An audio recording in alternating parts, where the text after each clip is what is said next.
on, guys? Welcome. My name is Fernando Herrera. I'm here today with Tony Perez from Eurocar Doctor. We're in Costa, Mesa. Yeah, in California. Okay. And well, Tony, thank you, man, so much for your time. No, I appreciate you. It's good to see you. Yeah, no worries. No. So we're gonna have a tour of your shop. Great. And, yeah, I'm very excited to see what you got to show us, man. Yeah, so, I'm excited as well. Come on in, guys. Come on. Hey, bro. Well, I'd like to welcome you to this awesome establishment. We were fortunate enough to buy this building, so we're on Harbor Boulevard here in Costa Mesa. The closer you are to car count, the less you have to spend in regards to marketing them to get them in the back warehousing or wherever you may be hidden. So this for us was a gold mine. We've been looking for several years as we continue to grow our shops. We look at obviously the demographic to see who's the client we want to sell to. Obviously we are Eurocar Doctor, and that's who we want to focus on. We want to focus on where there's a lot of Eurocars to go fix. Costa Mesa is a great market. Our other stores in Irvine, our third store is going to be opening up in Newport Beach. This is the clientele and the area where you want to go focus on.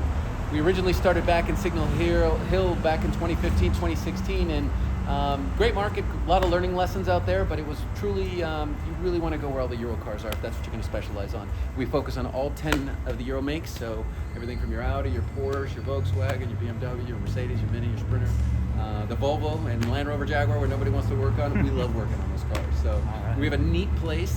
This is obviously front facing. We have 13 bays. We have 9 outside bays that you see here, and then we have several bays in the back, which are our heavy line bays, which will do engine repairs, transmission repairs, some of the things that require a lot more time, which will take you guys back there. So let me give you the tour. All right, Tony. So when a customer comes in, what do they do? Typically come in and they're greeted? Yep, they're greeted. They're greeted by some amazing people. And as we come on in, it's a wonderful and a clean showroom with some amazing people, some awesome staff. Here we try to do it a little bit differently. We always have somebody greeting you. We have our appointments already set and we know who's coming at what time, so it's not like, oh, did you have an appointment? Did you come in? No. Here we have our forward-facing department where the writers will go in and check in clients, and we always have fresh flowers because those little details are the things that make all of it. So learning from the past where we always had the service writers up front and checking in clients, but when they need to leave and be able to give somebody an estimate, they need to have their place of zen. So coming in the back, we built this false wall, which gives everybody a chance to be able to come back here and sit down, look up estimates, go back and forth with clients, take the time that maybe they need a few minutes away to complete what they're doing before they start the next job. So it separates and gives them a little bit of room. Here we've got a war board of exactly where the cars are at any given time throughout our process, through the technician, and obviously color coded. If they're in loaner cars, for instance, we have a fleet of loaner cars. If your car's got to stay overnight or an extended period, we put you in a no charge loaner car.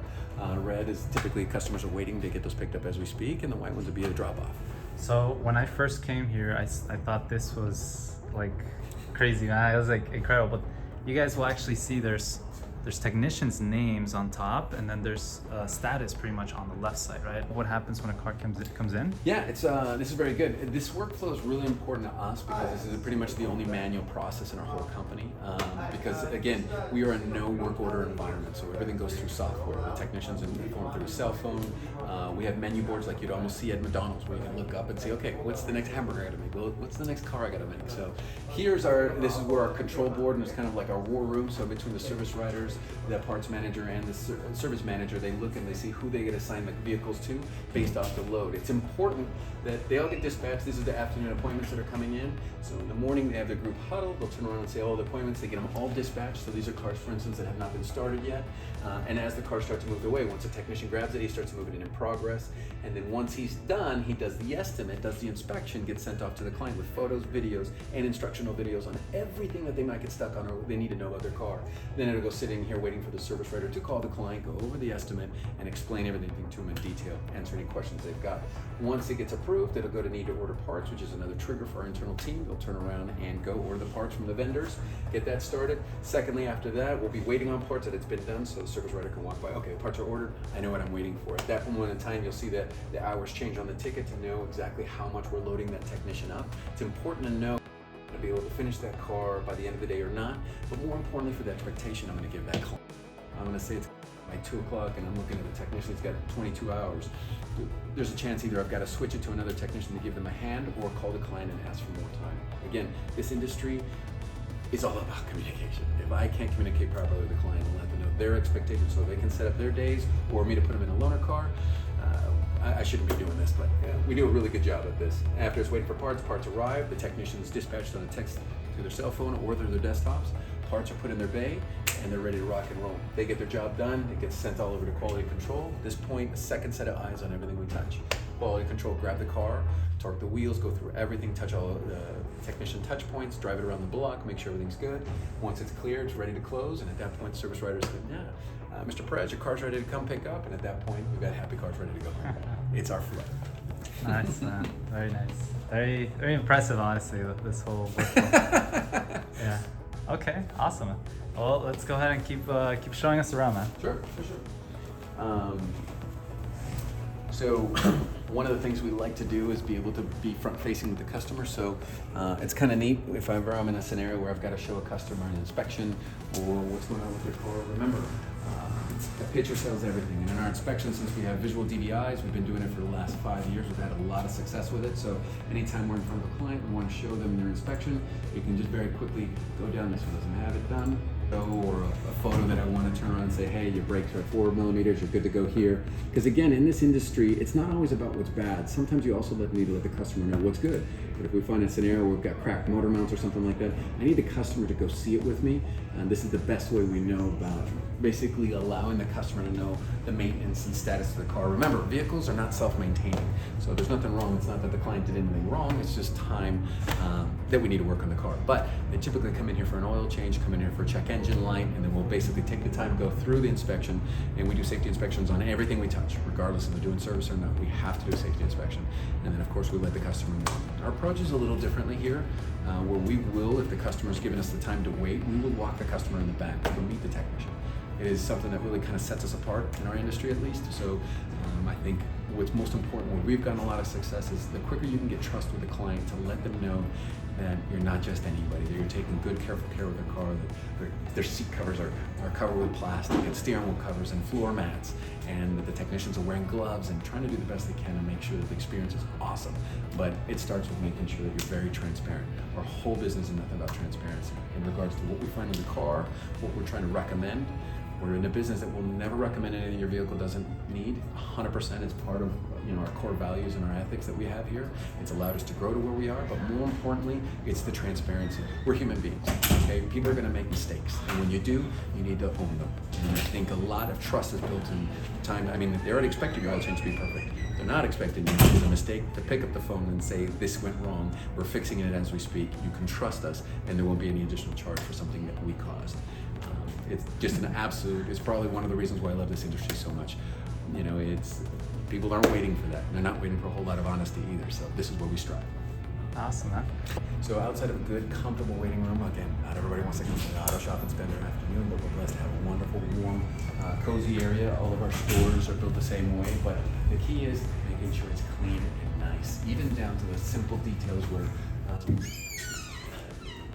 I take pride in making sure that when we build something, we build it amazing. It's got to look nice. People want to have to come here. And I think we've all had the experience of going to really bad restrooms and auto shops, and no, we need it to be awesome. All of our stores have free snacks, coffee machines. We normally stock them with Starbucks coffee machines that grind up the bean, so it's being repaired at the moment. But it's always free snacks, and I need you to be comfortable for the time you're here. Everything, of course, is comfortable.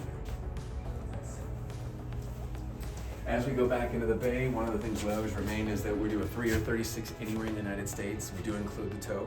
But one thing that really sets us apart, because outside of this is where you're going to make an investment in your car.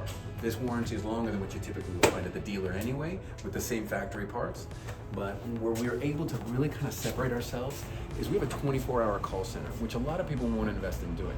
And when everybody says, why should I deal with you as opposed to the dealer? Well, because we're better. We have honest people. We are fully transparent in everything that we're recommending in your car. We'll never recommend anything you don't need. But let something go wrong at 9:30 at night. You're on the side of the freeway with your family. Try calling the dealer. Try calling anybody. Nobody will answer. Here we have a 24-hour call center, US-based. They'll answer the phone, they'll dispatch a tow, and they'll send the message to whatever the shop foreman is for each individual shop to make sure you and your family are taken care of 100% of the time. Sorry, but nobody does this. We try to make sure it's always clean, aesthetically set up. I mean, we have a big rule here that we need to be able to bring customers back here because it is, we believe heavily on the show and tell, which we basically grab the customer and building part of their trust is coming out there with them. A lot of clients have never seen their car before, so we'll bring them in the back, we'll come up to the car, we'll take the time to show it to them. They see a fender cover on it. I see that obviously the technicians are taking care of their vehicle, making sure that everything is set up in the proper way. But it's important that they know what's going on with their car. Again, part of this industry, I think the biggest hidden secret is focus on trust. Focus. If you can break that, it doesn't matter what you're selling. If you can get the trust, that's what everybody in this industry is looking for. It's somebody they can trust, that's not going to lie to them, that's going to show them that. The customer leaves, great. We got video, we got digital DVIs that we can show a client. But in this case, we prefer to actually bring the client back out here. I prefer to bring the client back out here, meet the technician. The technician takes off the glove, shakes the hand. Hey, Fernando, how are you? It's nice to meet you. I'm the technician working on your car. I'm going to show you something that we found that we need to bring to your attention. Like, how different is that than you came in for an oil change and all of a sudden you got $3,000 worth of work you need to get done, and if you don't do this, your family's going to die in the car. We don't do any of that. If I can build trust, and I don't care if you buy this or not, at least you'll know that Eurocard Doctor is an honest and amazing establishment that treats me well with respect, woman or man, and is not going to lie to me. I believe transparency is one of the biggest things that allow us to have so much quick success with all these stores that we build. Now, Tony, quick question. I see some equipment here. Do your mechanics bring the equipment, or is that self-provided? So most of the technicians will have their own equipment. Yes, we have boxes. They'll bring in their own boxes. We have a tool program as well for a lot of the master techs leaving the dealership. They don't allow them to have boxes. They have to use the built-in. So we have snap-on boxes in the back, and typically with the master techs, after you work with us for a year, you get to keep the brand new the brand new snap-on box, which is kind of neat. And then we do have 2 sets of tools, separate boxes that are fully loaded with Euro tools as well as American Asian tools, in a scenario that we do train our own people. So we have our GSs and our Loop Tech program, where we kind of farm and build our own technicians too from the ground up. The system's worked out really, really well, but different than in environments like at dealers or other places where the technician's not getting paid any extra to train the newcomer. Here you have 7 technicians pouring into those GSs, or general service technicians, as well as those Loop Techs, to make them good, solid line techs. Awesome, man. Then I see you guys got even a nice little screen here for your technicians. Do you know what that is? Yeah, so very similar to like as if you were at McDonald's when you see your hamburgers getting made, as I mentioned inside. Here you can definitely see what cars are up in place. The color coding is just let you know that the parts have arrived. For instance, the ones in green, blue is in progress, and then yellow is need to order the parts or waiting on the customer on hold typically. So the neat part is you see all the technicians, what they're varied or what they're working on. But when you look over to the far left, you see no tech assigned. So lots of times it's done halfway through and just waiting on parts another one, and they'll just go grab another car. Says, hey, I've got time, I've got an extra bay, I can get working on this, let's get going. The neat part in our environment, we always set up dual monitors so that the technician can have the automobile that he's working on one screen, and then he can have the inspection set up on another one. So he can click on that, he can drag and drop it over to the other window, and then he can go ahead and start his visual inspection on every vehicle that we touch. That's awesome, man. Okay, and then I see you guys got, pretty much racks and bays. Can you tell us a little bit about the equipment and why you chose that equipment? Yeah. Like the lifts, the machines. I see you guys got alignments. So on the Euro world, it's super important. I mean, at least on our end, I've always said, buy it once, buy the best, and just call it a day. We try to buy the most reliable lifts, not because they're inexpensive or cheap. And again, in an environment where you're dealing with people's lives, not just for the clients, but as well our technicians. To me, safety is a big thing, and not because of any other reason other than those people also have lives and families and they work. The core reason we're even able to do what we do. My kids, my family gets to eat because we have amazing people on our team. They're all handpicked. I need to make sure they have the best equipment. We have all the best scanners. We have all the factory's tools, so I can download any software on your brand new Porsche, on your Mercedes, on your BMW. We make sure that we have the investment so they can do all the things you would typically do at a dealership, and then more. So even all the way down to the flooring, it's beautiful flooring, but we put this in place more so because automobile shops typically have fluids that are leaking all over the place, and this is more of a safety thing for me. Yes, aesthetically it looks amazing, but it's also a safety thing for my team. I don't want them slipping on the oil that they didn't see because it was covered by epoxy or the dirty floor. I need it to be amazing, and the customers feel it too. So we focus heavily on their comfort. All of our stores have amazing lunchrooms and lounges, so our employees have a good place to go in. It's AC'd. They can go in and sleep if they want. They can go cook, eat their lunch, relax. I generally have a laptop here for them so they can listen to a podcast, or if they want to watch YouTube videos on how they're fixing something. It's always AC'd in here because it can get hot in Southern California. So. That feels cold, man. I know. I gotta come in here with a blanket. Yeah. I see you got a nice alignment machine, Hunter. Yeah, so we try to make sure that we invest again on the best tools. Hunter Hawkeye Elite is one of the best ones you can buy. It's super, super important that when you're trying to sell suspension components, when you're trying to do the right job, you don't want to throw on tires without doing an alignment. Everybody in this industry knows you need to protect the investment in those. But a lot of times it's not necessarily just the tires that do it. What causes them to go bad? Lots of times it's your control arms or your bushing. And I, as a client, go to a new shop and I turn around and get an oil change and you tell me my control arm bushings and this, and you want to, it's $3,000 to fix all this. And I don't know a single thing. We rack it up, we do our 15-minute, we just a quick inspection and we just do a quick alignment check. Generally you'll see things in red, which is what's causing those tires to wear out. Because again, you can come buy tires from me all day. The smart person and the honest person is going to say, do you really realize why your tires are wearing so bad? Okay, it's generally because they didn't align it every 2 years or every year when they were supposed to. But more importantly, they also got to take a look at the suspension components. And the easiest way to get somebody to suspension components is they come in for their oil change. We found something that was wrong with it. We took them and we showed them what a compressed or a worn out ball joint looks like. We throw it in the alignment rack for an alignment check. We show everything that's out of range. Show the customer. The customer's like, okay, I didn't know that. Great. Well, if you don't want these tires to wear out in half the time you did in the last time you just bought them, let's get this fixed, and then we can deal with your tires afterwards. But again, if you don't fix the core reason why it happened, I don't know, I could sell them tires all day, but that's not our business. So as we bought this building, it used to be a big old giant just tires building, so it used to be all nothing but tires and everything else. Tires are not the core of our business. Yes, we do tires, but we primarily focus on the repair services. I've been learning a lot. Some good friends have actually mentored me in regards to how to do better with selling tires. We focus on the repair. This is kind of neat. We built these bays in the back. We actually punched a hole in the wall so we can have a heavy line section. There's a lot of shops that don't want to get involved in this. And to me, I welcome it. There's a lot of shops that don't want to get involved in it. To me, I just like the opportunity. When everybody else says they don't like it, I gotta go figure it out. When I was people say, you can't make money in tires, yes you can, you just gotta learn it better. You can't put up the limiting beliefs because of what somebody else said that they're doing. You need to kind of break them all, learn for yourself, make that decision yourself.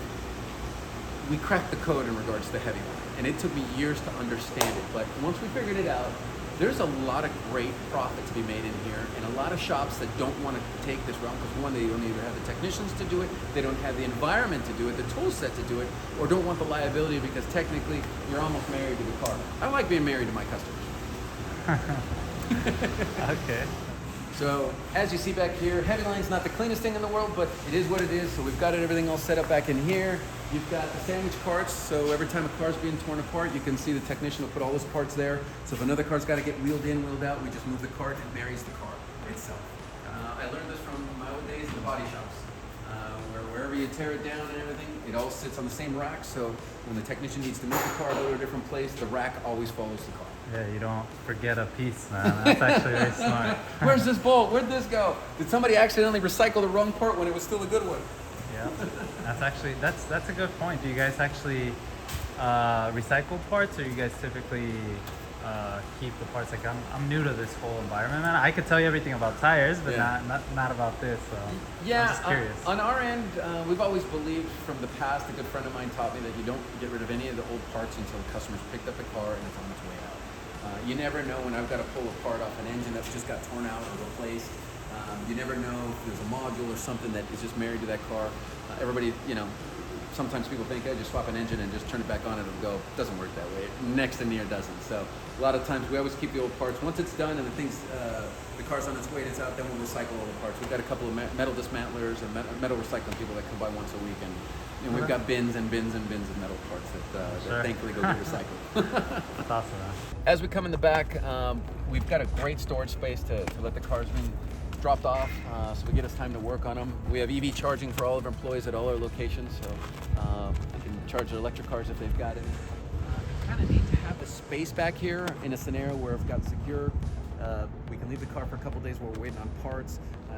Obviously they're all out right now, but we have a fleet of brand new loaner cars that we allow our customers to keep overnight as a courtesy at no charge. If we need to keep their car for any longer. Again, when a customer's asking you why you over the dealer, you have to have that response ready to go. Can't be afraid to say, I'm better than the dealer. And if you give me 15 minutes, I'm gonna show you why. I guess, Tony, what would be some good advice, man, for someone who's just wanting to start their business or wanting to get into auto repair? What advice do you think you could give them? That's a great question. I don't come from the automotive industry. I've got a business and finance background, and that's where my degree's at. But I fell in love with this with one of my best friends. He was a great master technician, and I knew the business side of it. He knew the mechanical side of it, and we got together and said, all right, let's build an amazing and a ginormous enterprise. And he taught me everything we need to do. To this day, I'm very thankful of all the time he spent with me. The industry itself is great, and me as a business person looking from the outside, it is one of the most underserved industries in the world, hands down. And that's why I was like, okay, I'm in import-export for years, and I'm going to come into this. If you truly care about serving people, if you truly care about the craft of something like this, like fixing automobiles, it's a great business to be in. But I will warn, you need to plan it. You can't just think, I'm going to build an auto shop and everybody's going to come rolling through my bays. No, there's a lot of sleepless nights. Like in any enterprise that you're going to go do, you have to understand, are you a technician or do you want to be a business owner? And you have to understand that there's two separate hats to wear.